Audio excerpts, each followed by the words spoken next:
কবি জয়দীপ চট্টোপাধ্যায়ের সেই শোক সন্ত্রাসের দিন। আর শৈশব শঙ্খধ্বনি আর পবিত্র আজান শুনেছি নতশিরে, স্মরণ করেছি পরমাত্মা যিশু, বুদ্ধ, হযরত, নানক, শ্রী চৈতন্য, কখনো বা শ্রীরামকৃষ্ণের মধ্যে শতপ্রকাশ স্রষ্টা আমাদের যুগে যুগে অন্ধকার থেকে আলো সন্ধান দিয়েছে, নিজের কর্মময় জীবন দিয়ে পথ দেখিয়েছে সত্যে। অথচ আমরা আজ একবিংশ শতকের উজ্জ্বল গরিমা কপালে এঁকে অনিশ্চয়তার ঘন কুয়াশায় দিগ্ভ্রান্ত।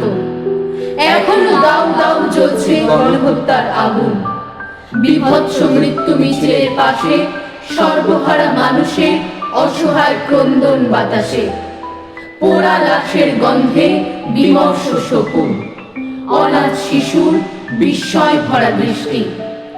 হ্যাঁ, আমি একজন ধার্মিক হয়েই অনুরোধ করছি, হে মহামান্য শঙ্করাচার্য, ইমাম আর পোপের উত্তরসূরিগণ, আপনারা কিছুদিনের জন্য হিমালয় অথবা সমুদ্র সৈকতে যান। অন্য ভূমিতে নৈসর্গিক স্থানের কোনো অভাব নেই, তাই কামনা আপনাদের ভ্রমণ হোক সর্বাঙ্গ সুন্দর, স্মৃতিময়।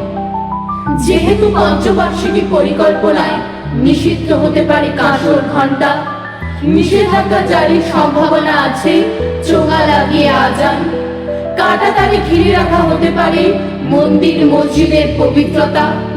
তাই ধর্ম ব্যবসায়ীরা দেবালয় ছেড়ে কিছুদিন দাঁড়ান খোলা আকাশের নিচে, সন্তানকে স্কুলে পাঠিয়ে তাদের চোখে এঁকে দিই নক্ষত্র বিজয়ের স্বপ্ন। মানবিকতায় দীক্ষিত মানুষের কোনো শিলমোহর লাগে না, সে নিঃসংকোচে পরম শ্রদ্ধায় দাঁড়াতে পারে পবিত্র দরগায় অথবা মন্দিরের গর্ভগৃহে। জন্ম মুহূর্ত থেকে অন্তরের প্রতিনিয়ত অনির্বাণ যে শিখা, তার উদ্বোধনী তার মানুষ ধর্ম।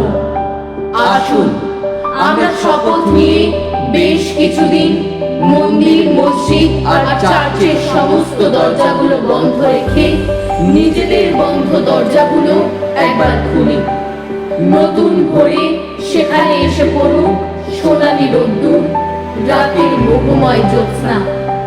আমরা চাই না রক্তস্রোতের কলঙ্কিত পুনরাবৃত্তি, শেষ হোক সন্ত্রাসের দিন, প্রাণিত অঙ্গীকারে ধ্বংস হোক গুপ্ত বীজ।